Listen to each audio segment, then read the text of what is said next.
suivez. Vous êtes dans votre nouveau numéro du magazine Data Market. Merci parce que vous nous avez appelé. Le lundi passé, quand nous avons reçu le professeur Saman et Madame Saman, qui nous revenaient de l'université d'Oxford, où ils ont été primés, meilleure université, meilleur manager, meilleure institution éducationnelle, et ils font partie de ce corps scientifique prestigieux. Vous avez vu leur médaille.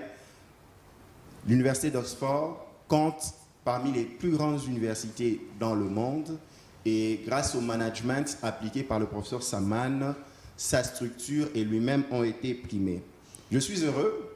Merci de nous suivre et je vous annonce ce lundi 20 janvier d'une certaine année, votre serviteur Symphorien Ilungaka Tende a vu le jour à Kinshasa. Merci pour une année de plus dans ma vie. Merci pour une bougie de plus. Merci très chers téléspectateurs. Cette émission, je vous la dédie concernant ma journée, ma soirée d'anniversaire, ce lundi 20 janvier 2020. Nous allons parler du secteur minier avec deux éminents congolais. Un, premièrement en tant qu'enseignant aux États-Unis et le second en tant que technicien et formé dans le secteur de minerais. Sans plus tarder, je vais vous présenter mes invités de ce soir. Professeur Sekomonyo, soyez le bienvenu. Merci, bon anniversaire. Merci beaucoup, professeur Sekomonyo. Et professeur Sekomonyo, vous êtes professeur à l'université aux États-Unis. Est-ce que nous pouvons plus connaître le professeur Sekomonyo? Je dis, je suis plus connu pour mes recherches contre le capitalisme et le socialisme, et surtout mes écrits sur la pauvreté. Je suis né au Congo, à Kisangani, j'ai fait l'internat à Bukavu, j'étais à ce moment-là le Bas-Zaïre. Nazamonamboka, j'ai grandi Lemba, Salongo, mais j'ai eu la chance, le privilège d'aller à l'extérieur et je reviens depuis 6 ans pour apporter ma contribution d'expertise dans mon domaine pour essayer d'élever le débat national. Ah, vous êtes aussi moi à Salongo Lemba. Je suis aussi, ma résidence est à Lemba Salongo, entre nous. Et là, nous avons Yannick Dieudonné Chikangu, qui est maître tailleur, il taille le diamant. Formé à Anvers et lui-même dans le secteur du diamant. Soyez le bienvenu. C'est ça. Merci beaucoup Yannick Kangou, merci. Yannick, vous êtes notre tailleur, comment ça se passe? Ça se passe plutôt, on va dire, comme les conditions du pays. C'est-à-dire qu'on essaie de tirer ça vers le haut. Étant dans le début, vous savez les difficultés qu'il peut y avoir dans le domaine, mais on essaie d'être positif et de tirer ça vers le haut. Professeur, nous commençons. Comment se développer grâce au secteur minier? Nous commençons avec le code minier. Le code minier qui a été présenté par l'ancien président, le sénateur à vie, Joseph Kabila. Ses effets vont durer 5 ans. Pour les investisseurs, ils crient à haut. Ils ne gagnent pas, ils font des pertes. Le code minier ne donne pas avantage aux investisseurs étrangers. Et ça donne plus la joie aux nationaux, les Congolais. Êtes-vous d'accord avec cette assertion? Non, je dis, parlons du code minier sans être émotionnel, trop d'émotion. Aujourd'hui, quand je dis on doit revoir le code minier, les gens disent, vous ne comprenez pas que M. Kabila, on a failli la tuer, tout ça, c'est trop émotionnel. Et partout ailleurs, ne pensez pas que les compagnies étrangères, ils ne vont jamais dire que ça leur profite. Ils vont toujours pleurer, les larmes de crocodile. Mais en soi, le code minier, pourquoi je dis qu'on doit le changer? Je vois du point de vue congolais. Le soubassement, c'est un peu trop colonial. On a vu l'Ikassi, vous allez à l'Ikassi, vous allez dans la province orientale. Là, on creuse, il n'y a rien qui reste. Dans le code minier, on a les redevances payées et les taxes sur les recettes. Je dis, un des deux doit rester là où c'est creusé. L'un d'eux doit rester. De deux, on doit même changer comment on distribue les licences de paiement. C'est sans avis ou droit de veto des gens qui résident là-bas. Je ne parle pas des autochtones, parce que ça fait encore tribal, c'est un peu colonial. Je dis, on doit changer même le processus qu'on octroie les licences. Mais il y aura plus de gains pour les nationaux, il y aura plus de recettes pour l'État.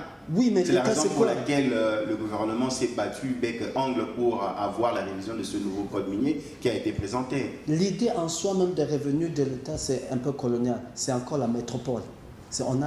Tout l'argent va aller à Kinshasa, qui a été, dans le passé, ça allait tout l'argent aller en Belgique. Alors, 60 ans, vous allez au Katanga, qu'est-ce qui en reste? Qu'est-ce qui en reste? On voit la Gécamine. La Gécamine, quand elle s'est développée, c'était un pôle économique. Il y avait des hôpitaux, il y avait des activités. Je vois même, il y avait la plus grande établissement, un établissement de dentisterie qui n'avait même pas en Europe pour toute la RDC. Et ça, c'est encore le côté partenaire comment on appelle, l'approche que c'est le papa de tout le monde. Non, on doit arriver au Congo, on doit commencer à parler SMIC, on doit parler de salaire. On n'a pas à avoir les plus gros hôpitaux. Hein. On a vu le cinquantenaire. Le cinquantenaire, on a construit, mais les gens, on n'a pas parlé du revenu du Congolais. Il ne peut pas s'offrir le cinquantenaire. C'est l'approche. On doit changer des approches, même quand on parle. C'est pour ça que je dis, on octroie des licences sans le droit de veto des résidents. On parle d'accroître les revenus de l'État sans parler d'accroître la poche du Congolais. On ne peut pas avoir un État riche en train de soutirer l'argent aux pauvres. Ça ne peut pas arriver. On doit parler du Congolais avant de parler de l'État. On doit parler du Congolais avant de parler de l'État. Yannick Chikangu, toi qui as fait Kamako, Kamounia, tu as fait Kabemba, tu as fait même l'Angola pour chercher le diamant, l'or, ainsi de suite. Mais pourquoi les gens se plaignent avec ce nouveau code minier? Les gens, il faut voir quels gens. Si c'est les investisseurs qui se plaignent parce qu'ils n'ont pas assez de gains, ou si c'est les Congolais qui se plaignent parce On commence avec les investisseurs. Parce qu'eux amènent leurs capitaux. Par exemple, le coltan, il n'y a pas qu'au Congo. Il y a d'autres pays qui proposent le coltan. Il y a d'autres pays qui proposent les minéraux que nous avons. Est-ce que nous ne sommes pas trop chers pour rien de fois? Lorsqu'on parle du prix et tarification et tout ça, moi je pense que le problème est dans notre mentalité. Donc déjà quand on régit un code minier, ça doit être en faveur de la population, donc du peuple. Nous on l'adapte en fonction de l'investisseur. Et s'il n'y a pas d'investisseur, vous voyez? Donc on ne se pose pas la question d'adapter le code pour le Congolais. Le Congolais par exemple, lambda, qui a envie de transformer le coltan. Est-ce que le code minier parle de lui? Non. On parle de l'investisseur qui vient investir des millions. Nous trois, on peut s'associer, se dire qu'on va faire fondre le cuivre et le transformer. Il y a Internet, on connaît la stratégie pour transformer le cuivre. Est-ce que le code minier nous favorise pour le faire? Non. Mais il y avait une certaine léthargie. Quand on prend tous ces diamantifères à l'époque, ces grands Kassaïens congolais qui faisaient des diamants en prenant les années 80-90, ils ont eu beaucoup d'argent. Mais qu'est-ce qu'ils ont fait? Ils n'ont même pas créé des entreprises. Toi, tu en connais plus. Beaucoup d'argent, c'est relatif. Mais oui, parce qu'ils avaient l'accès aux minéraux. Ils ont eu les moyens. Vous savez, tout dépend. On peut avoir les moyens sans avoir la vision. Et c'est ce qui se passe actuellement. Qui doit inculquer la vision alors? Qui doit inculquer la vision? Ben, celui qui voit. Il faut d'abord qu'il soit écouté. Comme par exemple, nous on est là, on vient avec des visions. Celui qui a envie d'écouter, il écoute. Mais celui qui a un avis négatif ou qui se ferme dans l'émotionnel ou dans les sentiments, ben, vous savez, comme on dit chez nous, moi, tous ces hauts étaient des creuseurs de diamants qui sont à Kinshasa, qui sont à Lubumbashi, qui sont partout en RDC. Ils étaient dans les minéraux, ils ont eu de l'argent, mais ils n'ont pas pu investir. Aujourd'hui, lorsque ce secteur est devenu bloqué, freiné, ils se sont convertis en conducteurs de motocyclettes. Hein. Ça permet de manger tous les jours. Quand vous avez la matière première et que ce n'est pas vous qui fixez les prix, c'est toujours l'extérieur qui fixe les prix. Si l'extérieur veut nous mettre en pénurie ou veut nous pénaliser, ben il descend les prix. Nous, on n'arrive pas à vendre. Le Wewa, qui avait sa pierre qui vendait, par exemple, il se faisait un $100, $200. Aujourd'hui, la même pierre vaut $20. Il va nourrir sa famille? Non. Donc, ça veut dire qu'on fasse le code minier, qu'on le change, qu'on le rectifie, c'est une bonne chose, mais le pouvoir vient toujours de l'extérieur. On n'est pas maître de notre destin pour l'instant. C'est mon point de vue. Professeur Sekemono, qu'est-ce que vous pouvez ajouter? Je veux ajouter ceci. On dit encore, j'admets, avoir l'argent, c'est relatif. Mais c'est ce que je dis, l'écosystème. Il n'y avait pas d'écosystème pour qu'ils investissent. Qui fait l'écosystème? Il y a plusieurs paramètres. Je dis, on peut aller jusqu'à la colonisation. Qui a arrêté de ce pays? Ce sont des évolués. On a toujours la mentalité, soi-disant, des élites. Nos universités devaient être le laboratoire pour formuler les solutions à nos problèmes. Lui, il est allé, je crois, aux études en Belgique pour être maître tailleur, pendant qu'on avait le diamant ici. Alors, c'est l'orientation. On n'a pas encore parlé, on n'a jamais dit depuis 60, qu'est-ce qu'on va faire du Congo? On ramasse le coltan, on trouve comment, on creuse. l'eau en creuse, le barrage d'Inga, on veut construire le barrage d'Inga 3, mais il n'y a pas un débat clair. On n'a pas encore dit à la population que ce qu'on va fournir, c'est pour l'Afrique du Sud. Ça ne va pas. Mais, professeur Sekomonyo, je peux vous contredire. Quand nous prenons la communauté Nandé, elle s'est constituée en communauté forte, privée. Aujourd'hui, nous remarquons que ce sont des capitaux privés qui influencent l'investissement dans les pays. Mais quand on prend, par exemple, je ne veux pas entrer dans un débat tribal, vous connaissez certaines personnes de certains coins qui avaient accès aux diamants, niveau d'études très bas, parce qu'ils étaient dans les villages. Moi, je suis... Pas scolarisés, mais ils avaient accès à des mines d'or artisanales, à des mines de diamants artisanales, et se faisaient de l'argent. Moi, je suis à Beni à Butembo. Dire que le Nandé a développé, c'est un mythe. C'est un mythe. Allez à Beni à Butembo. Beni, il n'y a un seul boulevard asphalté. Il y a la pauvreté. S'il y a la guerre là-bas, ce n'est pas parce que les gens ont l'argent. Parce qu'à Beni, il y a la pauvreté extrême.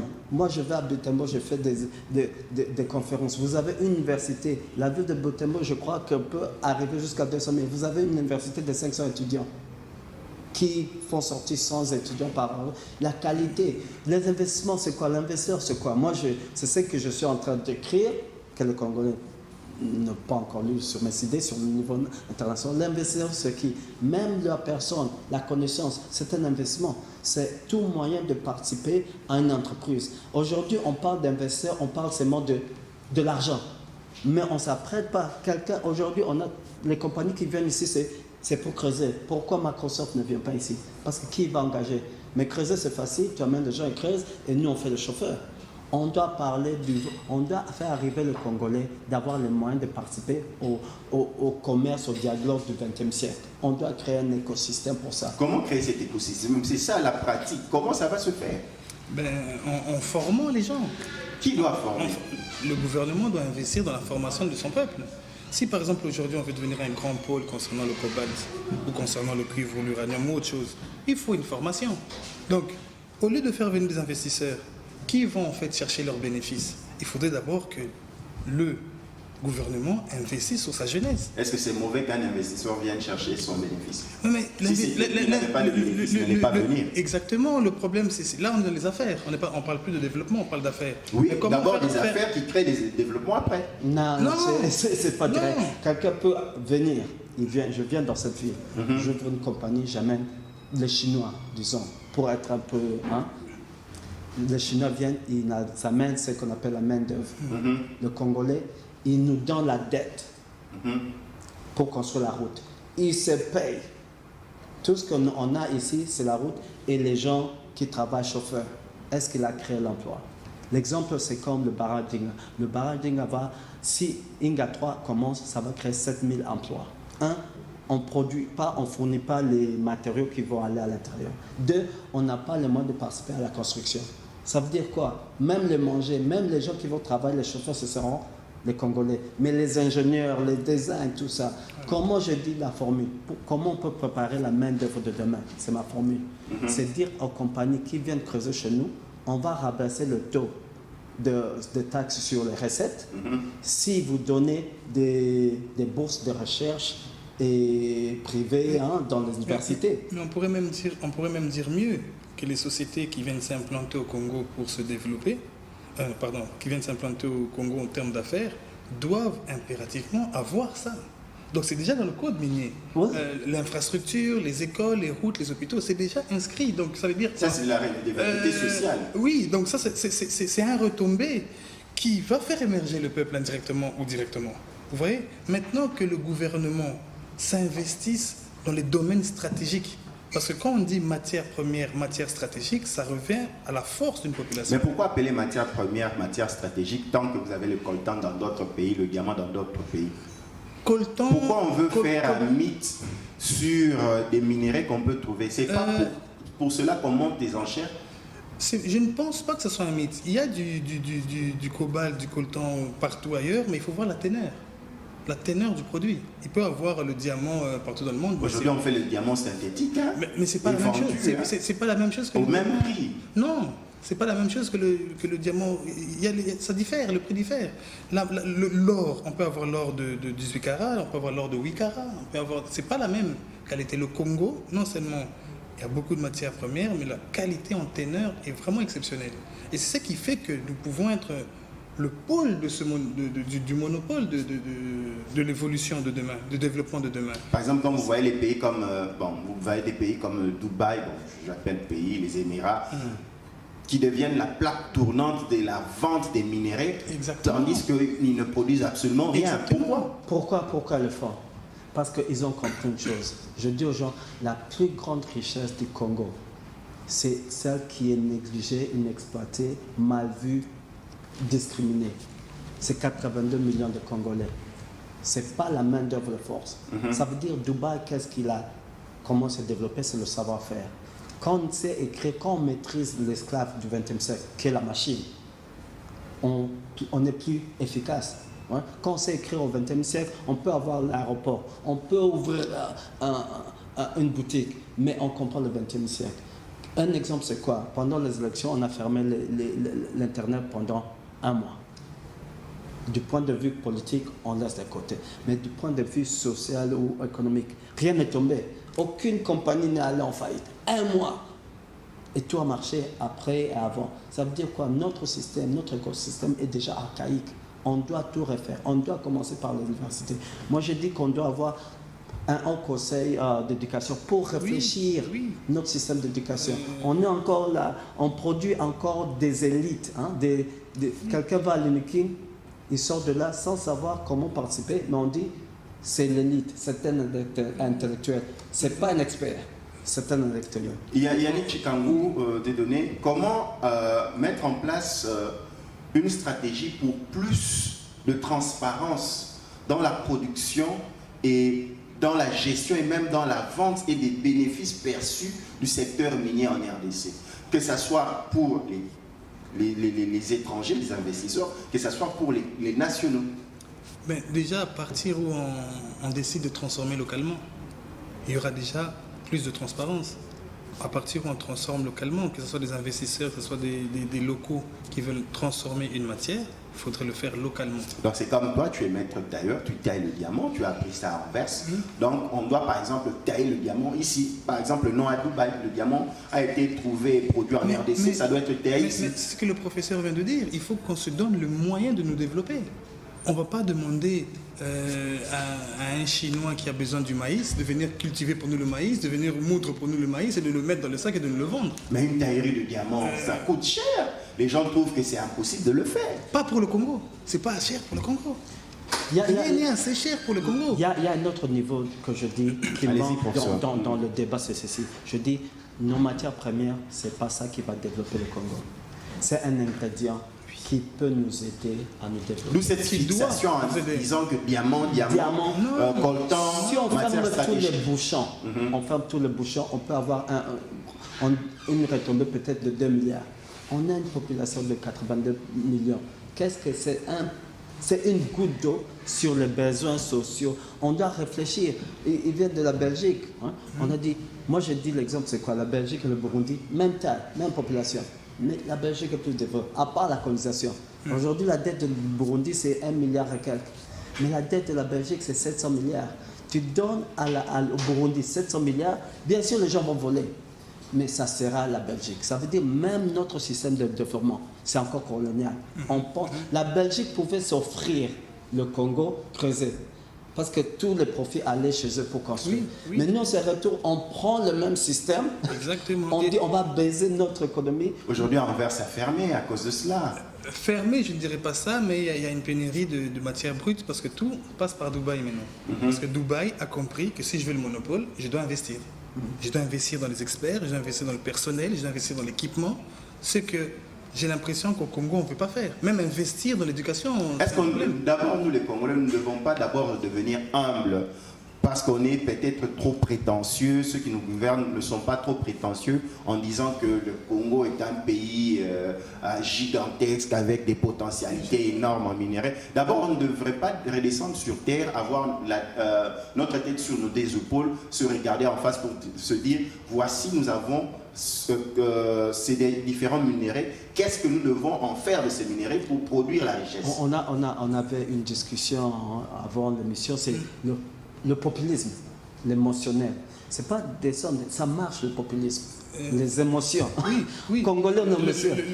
Le Congolais est sentimental. Ouais. Donc, ça veut dire quoi? Ça veut dire que on peut être à 3. On a un projet. Un Congolais, sans raison valable dans le cadre professionnel, peut dire non, je ne vais pas travailler avec lui, passe à mon Congo. Je ne vais pas travailler avec lui, passe à Moulouba. Je ne vais pas travailler avec lui, passe à Moussaïd. Nous sommes dans l'émotion. Là où on doit regarder l'intérêt général, nous, on est encore dans des séparations ethniques. Donc, pour revenir à la question de se développer en tant que Congolais avec nos minerais, c'est plus que possible, mais la vision, comme le professeur l'a souligné tout à l'heure, c'est d'investir dans le capital humain. La richesse, les minerais, c'est là depuis les Belges.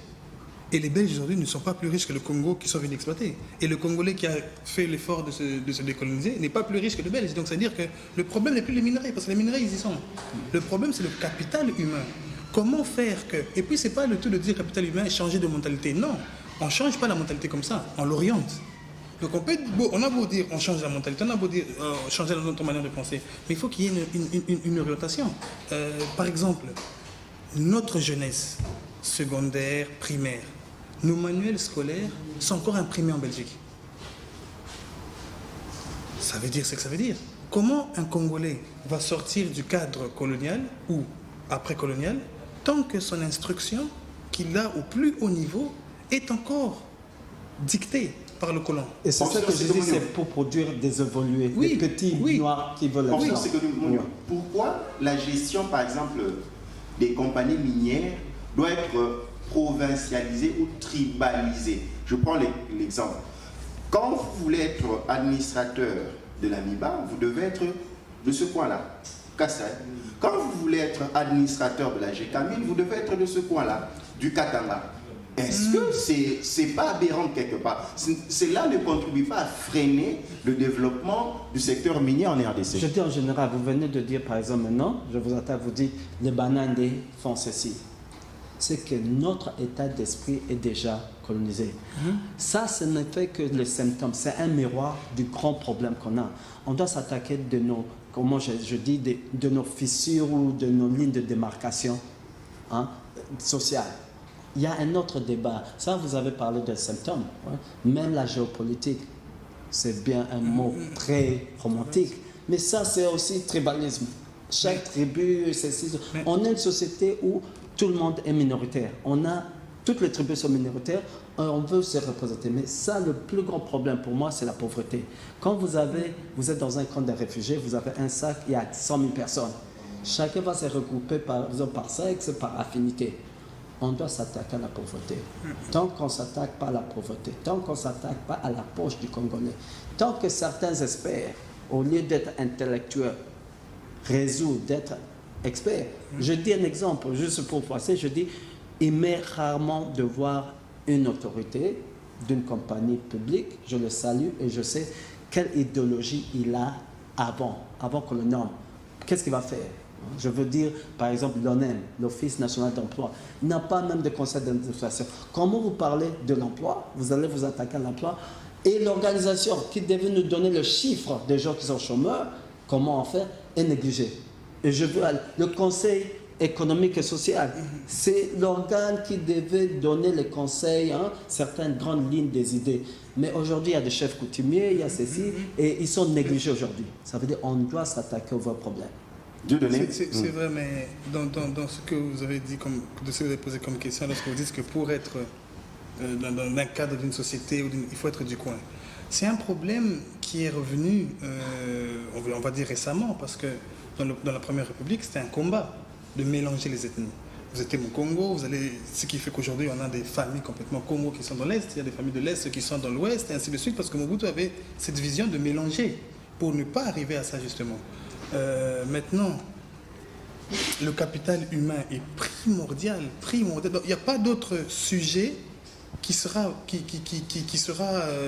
je veux dire, considéré ou perçu de manière significative si on néglige le capital humain. la pauvreté, le capital humain. Un Congolais aujourd'hui qui se lève le matin pour avoir $150 à la fin du mois, qui a 4 enfants, dont 2 à l'université, où est sa dignité? Quand on enlève la dignité à un homme, comment il va penser à se développer? Vous voyez, c'est là où on est, le capital humain, la pauvreté, aussi l'esprit du Congolais. Mais on ne va pas changer l'esprit avec des paroles, on va changer l'esprit en lui donnant les moyens. On va changer l'esprit en lui donnant le moyen. Nous entrons maintenant à la seconde phase de notre émission, là où nous allons parler de la possibilité de créer une bourse grâce à nos richesses minières. Vous êtes dans votre magazine Data Market. Je reçois pour vous avec beaucoup d'honneur et beaucoup de joie le professeur Sekou Monyo, accompagné de Dieudonné Yannick Chikangu, qui est maître tailleur, qui œuvre dans le domaine de minerais en RDC.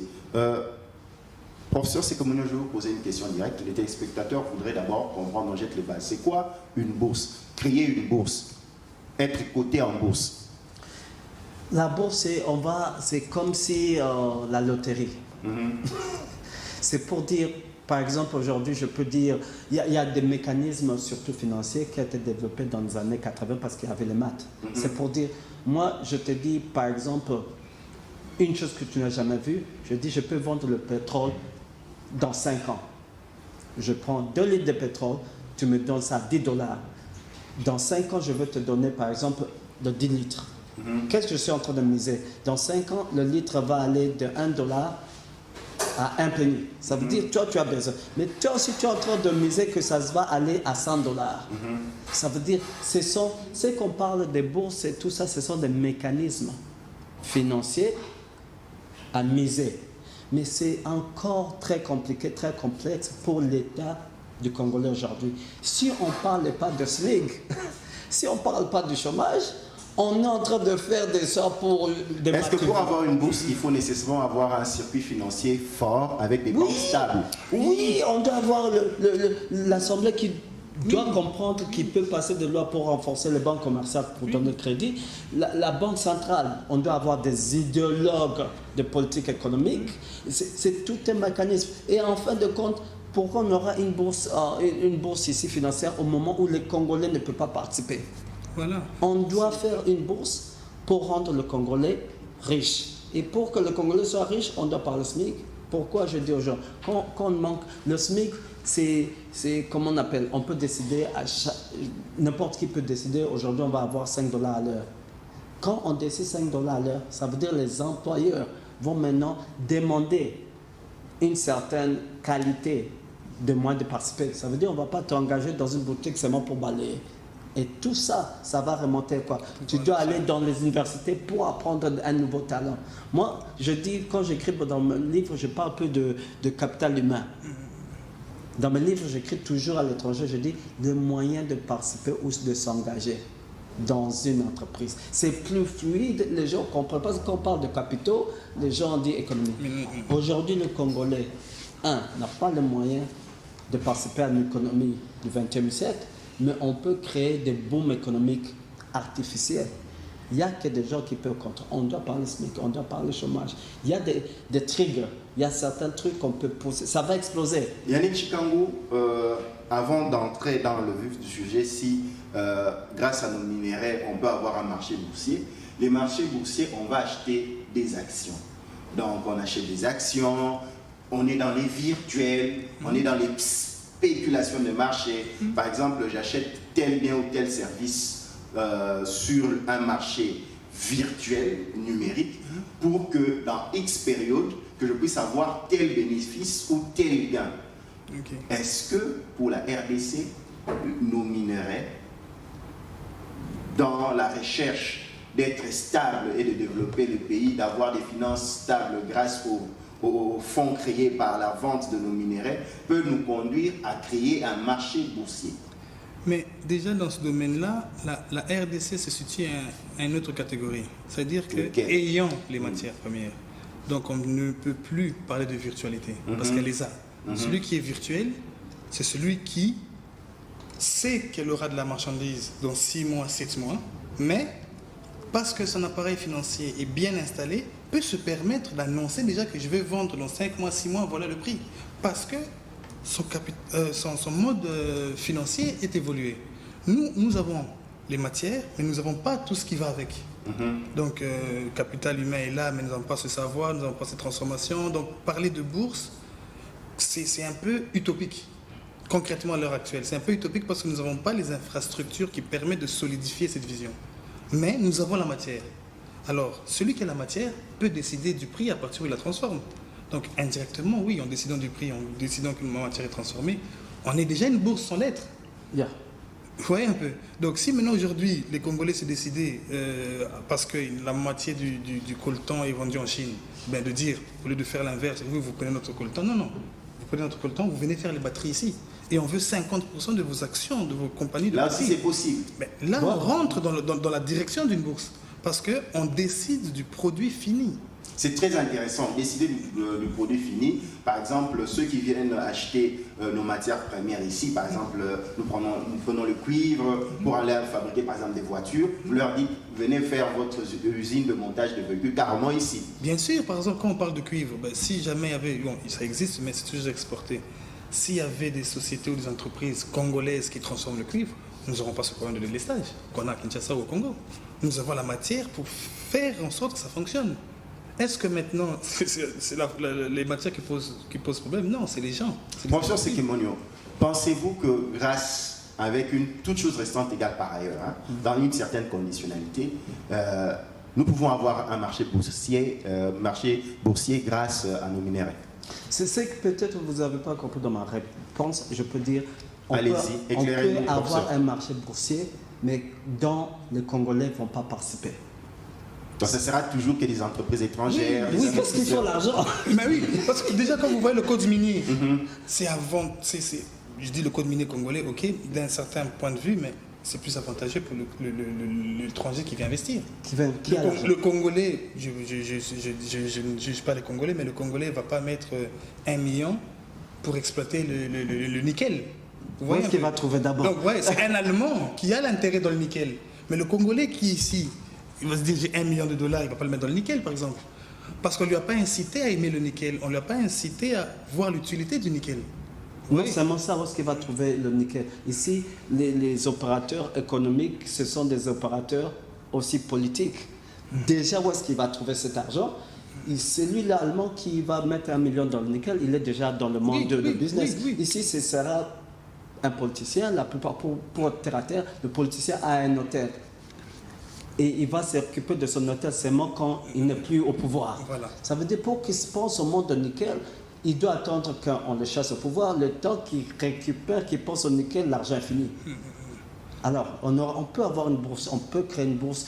Sozacom, je crois, c'est devenu être une bourse là au terre.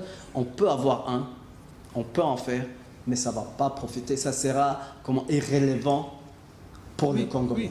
Donc, est-ce qu'il ne faut pas quelque part une stratégie de changement de mentalité pour faire connaître et faire aimer nos minéraux aux Congolais, par exemple? C'est la discussion qu'on a. Moi, je dis on ne peut pas changer de mentalité. C'est l'environnement, l'écosystème qui donne une personne un intérêt pour changer ce qu'ils font. Quelqu'un qui est pauvre, je dis, on parle de démocratie, on parle de gouvernance, ça c'est abstrait quand on a faim. Le policier qui touche $50 le mois, il n'est pas corrompu, il est corruptible. Parce que déjà, vous voyez, il doit payer ceci, cela. Mais pourquoi un Congolais policier en Belgique ne fait pas la même chose qu'ici? Là-bas, s'il perd, il touche, je crois, 30 000 €, tout ça. Il voit déjà ses vacances, il voit la voiture, il voit ceci. Mais c'est lui ici qui a $50, tu peux bien l'arrêter. Professeur, je vois dans votre langage, vous êtes en train de nous dire implicitement qu'il n'y a pas de développement sans la participation du Congolais ou de tous les Congolais. Une raison, on doit donner le Congolais de participer. On ne va pas seulement l'inviter. Il faut lui donner une raison. Le Congolais est exclu pour son propre développement, il est exclu. Il n'y a qu'à lire le code minier. Je ne dis pas que c'est quelque chose de bon ou de mauvais, mais il n'y a qu'à lire le code minier. En tant qu'acteur dans le domaine, c'est avantageux pour les étrangers. Le Congolais qui veut investir, lui qui veut se lancer dans l'exploitation, qui veut se lancer dans la transformation, mais il doit payer une fortune, au même titre qu'un étranger. Donc du coup, le Congolais devient étranger chez lui-même.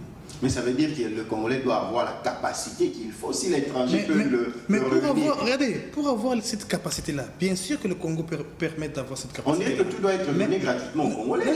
Non. Vous voyez, C'est le système. Par exemple, je dis, le Belge, vous dites, il faut qu'il investisse. Il faut, par exemple, l'exploitation du diamant, il nous faut $1 million.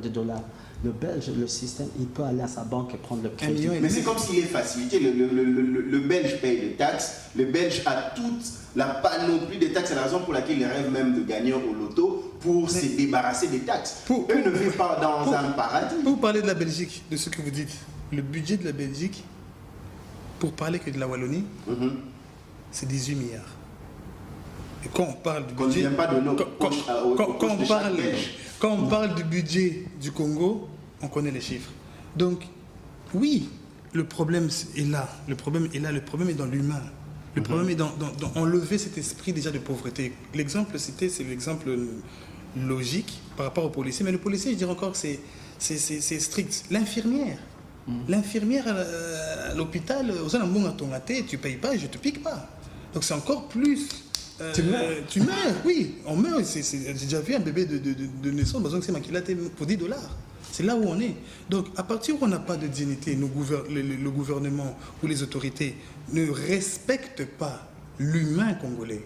C'est ça le problème, parce que l'environnement, à partir où l'humain se sent respecté, c'est comme vous à la maison, quand vous faites des compliments à votre enfant, vous voyez que l'enfant, papa m'a fait un compliment, moi, il y a une différence qui change. Mais quand les personnes qui sont censées orienter ou diriger ce pays ne donnent pas l'honneur ou la dignité à ses habitants, et puis après, non seulement ça, vous voulez leur parler d'un code minier où ils sont exclus déjà du système financier, ils ont toujours l'impression que c'est les autres. D'où quand on voit des expats arriver, on les voit s'enrichir plus vite que les Congolais. Et ça... L'investisseur est toujours blanc. Et dans tout ça, le Congolais, oui, bien sûr qu'il est frustré. Vous avez dit ça tout à l'heure, le Congolais, c'est quelqu'un de fier, de digne. Et voyons la vie, comment elle évolue jusque-là à présent, il n'est plus dans ses chaussures. Il y a une question qu'on peut même se poser, c'est quoi le rôle de l'État? Aujourd'hui, on parle de dirigeants. Je dis, ça c'est colonial. Il n'est pas un dirigeant, c'est comment on appelle, servant public. Un médiateur même de la Un médiateur. C'est pour dire en lingala, on peut dire le domestique. Du peuple. Du peuple. Mais alors, comment développer les initiatives privées en termes d'entrepreneuriat, entreprendre dans le secteur minier? Vous pouvez développer comme vous pouvez, mais si vous n'avez pas les moyens de participer au XXe siècle, lui c'est un tailleur de diamants, il a appris à faire.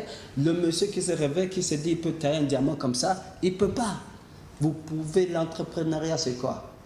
Définition, c'est chacun qui a un moyen de participer dans une entreprise.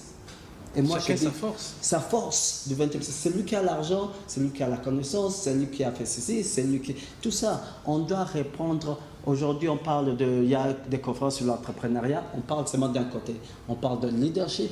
Comment tu vas lead quand il n'y a personne pour te suivre des qualités qui vont comprendre tes commandes? Oui. On doit élever. C'est ce que je dis, le Congo, malheureusement, on est encore dans la sphère colonisateur où on parle des évolués. Il y a le nègre qui est comme un blanc. Et le reste. Exactement. On n'a pas encore eu ces institutions, cette université ou cet endroit qui forme les élites. Une élite qui a été formée au Congo, qui sort de là, qui pourra décider pour les Congolais. On n'en a pas. On a l'impression que ça doit venir d'ailleurs. Vous voyez, en tant que Congolais, comme par exemple, si on prend l'exemple du Nigeria ou de l'Afrique du Sud, une personne qui est diplômée en Afrique du Sud, qui se présente dans une banque en Afrique du Sud, en fonction de l'université, on sait la situer. Aujourd'hui aussi au Congo, n'importe quelle université, quand vous êtes diplômé de l'extérieur, vous valez plus. Ça aussi, c'est une frustration pour le Congolais qui a fait ses études à son rythme, 5 ans, 6 ans, 7 ans qu'il a eu son diplôme, et qui se présente pour travailler dans son pays, il voit quelqu'un d'autre arriver, passer devant lui parce qu'il a eu un diplôme à l'étranger. Donc, professeur, comme vous avez été formé à l'étranger, comme Yannick Chikangou, donc vous valez par exemple plus que les Congolais d'ici? Oui, parce que je fais des conférences dans les universités ici. Je ne veux pas citer le nom, c'est une école d'économie politique. Je montre certaines photos, certaines notions, ils ne comprennent pas. Et je dis, qu'est-ce que vous allez faire quand vous quittez l'université? Ils ne savent pas. Dans une université ici, vous posez cette question. Oui, aux étudiants. Souvent, ils me connaissent ici parce que je veux les réveiller. Je dis, quel emploi vous allez trouver en quittant ici? Ils ne savent pas. Il y en a qui vont à l'école, honnêtement, hein, c'est triste, hein, Ouais. sans vous entrer. Il y en a qui vont à l'école juste parce que ça leur permet d'avoir de l'argent de poche. Sans ça, papa ne donne pas l'argent du transport. Vous voyez, donc ça Et d'autres qui vont seulement Donc il y a un problème de vision. Il y a un problème Il y a de vision. vision. Clairement. On ne forme pas encore, comme je dis, des gens qui sortent là-bas Des décideurs. pour résoudre nos problèmes. Vous avez l'école d'informatique que je cite en passant, je n'ai rien contre eux. Un étudiant qui sort là-bas qui ne fait pas des applications. Il ne pense pas lui-même, ça ne prend pas d'argent pour écrire des applications. Là, on retourne à l'homme. Ce n'est pas l'homme, c'est l'écosystème. On retourne à qui enseigne là-bas et quelle est la mission de ces écoles. Ces écoles sont encore, ces universités sont encore à l'époque coloniale. Là, on rentre vraiment, on sort même de notre débat, on va dans le système de formation. Oui. De formation, De la pensée. de la pensée. Parce que je dis aux gens, une fois je dis, une personne sans formation. Donc, on doit être désespéré dans ce cas. Non, on en parle Pas ici. désespéré, parce que, comme vous dites, la formation, évidemment, quand on parle d'évoluer, ça veut dire quoi? Ça veut dire que l'évoluer, c'est quelqu'un qui est formé pour obéir à un certain ordre. Mais quand on regarde à partir de l'école primaire congolaise jusqu'à l'université, déjà, quand on parle déjà de primaire, secondaire, mais nos manuels scolaires sont imprimés en Belgique. Vous voyez un peu? Donc, nos manuels Mais ça, scolaires... c'est une question d'organisation et de planification. C'est une question très Il importante pour faut le qu'on se peuple. débat, on en discute d'abord, qu'on y pense. Oui. J'allais dire, je dis aux gens, quand quelqu'un n'est pas formé, c'est un poison, c'est un danger pour la société. Parce que qu'est-ce qu'il pense? Il pense à la réalité. Mais une personne mal formée, une personne qui va dans l'université, il a un certain, la grosse tête, qui pense qu'il sait, c'est un poison pour la société. Une personne. Et là, qu'on est là, on est en train d'entasser des poisons. Professeur Sekemonio, on va commencer par vous. C'est déjà la fin de notre entretien. Nous allons proposer à nos téléspectateurs des pistes de solutions. Quelles sont, selon vous, les pistes de solutions qui permettraient au secteur minier de participer au développement et à l'essor du Congolais? Je dis en général, on doit parler de trois choses. Le Congolais doit commencer à débattre du salaire minimum. On doit débattre du chômage. On ne connaît même pas le chiffre officiellement. On doit parler du mécanisme de retraite pour garantir nos parents, quand ils ont travaillé 40 ans, d'aller à la retraite avec dignité. Deux, dans le secteur minier, on doit changer. On doit comprendre certains phénomènes. Ça, on doit arrêter d'appliquer l'approche coloniale. Ça veut dire le secteur minier ne va pas développer le Congo, mais c'est un ingrédient qui va aider. Un des facteurs. Tout ce qu'on a au Congo, c'est quand on calcule qu'est-ce qu'on a de réserves, c'est 17 000 milliards en général, estimation. Mais 17 000 milliards, on doit les creuser, on doit faire ceci, pendant que les États-Unis ont des dettes, ont le budget. La France a une dette de 4 000 milliards. On doit changer notre façon de penser le développement. Oublions le secteur minier, c'est seulement une virgule dans toute l'histoire congolaise. On se consacre à l'agriculture, à l'élevage. On ne peut même pas faire l'agriculture parce que l'Europe, les États-Unis substituent. Comment on appelle ça? Ils donnent, l'Union européenne dépense 50 milliards pour substituer, comment dire, l'argent gratuit Pour le développement. pour les agriculteurs. Subvention. La Chine s'élève maintenant à 165 milliards. Où est-ce qu'ils trouvent l'argent? C'est en résolvant les problèmes du XXe siècle. Oui. C'est la technologie. On doit se dire, quelqu'un qui a la technologie, il peut faire l'agriculture. Quand on a la technologie, c'est à ce moment-là, il saura comment vendre dans le marché. On doit s'apprendre à écrire, à parler au XXe siècle d'abord et laisser les gens écrire l'histoire congolaise de la façon dont ils le souhaitent. Yannick Chikangou, je donnais la même question pour vous. Je suis très proche de l'avis du professeur, sauf que j'aimerais souligner un aspect à ne pas négliger, l'instruction. Donc, c'est vrai que le produit minier est une parenthèse pour le développement du Congo, mais il faut qu'on ait la conscience que c'est cette parenthèse-là qui a développé les pays émergents dans le monde. Donc, que ce soit en Europe, ils se sont servis des mêmes minerais pour devenir des puissances mondial pour devenir premier en téléphonie ou en Il y a d'autres voiture, pays tout ça. comme le charbon. En Allemagne, on parle de l'argent. Donc, on ne parle même pas encore de l'aluminium, on parle de l'argent. Donc, avec tout ce qu'on a, je pense que déjà, la manière dont le Congolais est éduqué est censé, il ne s'intéresse pas à ça. Il ne s'intéresse pas à ça. Juste, on parlait, je ne sais pas, vous avez fait vos études académiques ici, est-ce qu'on vous a parlé des richesses du Congo? Vous voyez un peu oui, l'or, le diamant, vite fait comme ça, mais en profondeur, comment on peut faire pour le développer? Comment on peut faire pour émerger grâce à ça? Parce que c'est ce qu'on a finalement. Il y a des pays qui se développent, comme la Tunisie se développe avec le blé. Il y a des pays qui se développent avec le maïs. Et nous, on a tout ça. D'autres avec l'arachide. Nous, on a tout ça. La Côte d'Ivoire avec, avec le cacao. Et nous, on a tout ça. On n'arrive même pas à mettre le facteur humain debout. Ça veut dire quoi? Il ne faut pas avoir honte de dire les choses comme elles sont et de parler aux gens qui sont en position où ils se trouvent. C'est aux décideurs. Ce n'est pas le tout de rejeter la faute sur le décideur, c'est le décideur qui n'est pas habité. Oh, c'est lui le décideur. Mais si lui aussi, il n'a pas été formé pour savoir. Donc, nous retrouvons dans une formation où on a formé des gens pour obéir et non des gens pour tirer le peuple. Parce que celui qui est fait pour tirer le peuple, naturellement, il trouvera des solutions. C'est même pas que non, il trouvera des solutions parce qu'il doit emmener son peuple à un résultat. Professeur Sekemounio, un grand merci pour avoir Merci, bon anniversaire, merci mon frère. Un dernier mot pour mettre un terme à notre rencontre de ce soir. Je suis un pessimiste, critique sociale, mais si les gens comprennent mes critiques, c'est beaucoup mieux, c'est pour l'avantage du Congolais. Je dis la vérité, certains ça choque, certains ça fâche, mais ceux qui comprennent, j'ai beaucoup d'amour pour mon pays, j'ai beaucoup d'espoir, pas en cette génération, mais la génération dont on doit se sacrifier pour la génération qui vient après. Yannick Chikango, qu'est-ce que nous pouvons retenir? Qu'est-ce qu'on peut retenir pour la fin? Bon, espérons que nous sommes dans une nouvelle ère, 20e siècle, l'ère de la technologie, l'ère de l'évolution, l'ère du développement. Il est temps que le Congolais se retrouve dans son propre pays. Et pour ça, nous allons investir comme chacun peut le faire à son échelle, vous par rapport aux médias, par rapport aux institutions, par rapport au savoir-faire. Je pense que cet esprit-là atteint certains Congolais conscients de l'enjeu. Ce n'est pas tout le monde, mais il y en a qui sont conscients de l'enjeu, qui prennent le temps de partager leur expérience personnelle. Et je crois que nous sommes dans la bonne voie, malgré que... On a des divergences. Il y a des divergences. Il y a des débats, il ne faut pas commencer entre les deux. La prochaine fois, on va se retirer dessus. La prochaine fois. Le professeur est pessimiste. Ce que je peux comprendre, parce que le professeur est pessimiste dans une vision rationnelle, je peux le rejoindre dans cette manière de voir, mais moi je suis optimiste par l'esprit. Donc je pense que ce n'est pas un hasard que tout ceci se passe pour nous. Et je pense que le demain sera mieux. Pas pour la génération d'après nous, mais pour nous si on décide de le changer maintenant. Dieudonné Chikango, Yannick, merci. Merci. Professeur, merci pour votre participation. Merci très chers téléspectateurs. Nous avons échangé comment le code minier et que ce soit le secteur minier peut participer à l'essor du développement de la RDC comme être le facteur clé, pas seulement nous appuyer seulement sur ce secteur.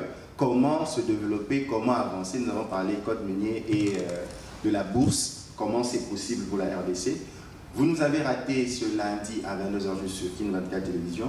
Rattrapez-vous pour la rediffusion le mardi à 11h juste. Et suivez-nous à volonté sur les différents réseaux sociaux liés à notre programme Deadline. Merci de ceux qui nous battent, merci à tous les techniciens.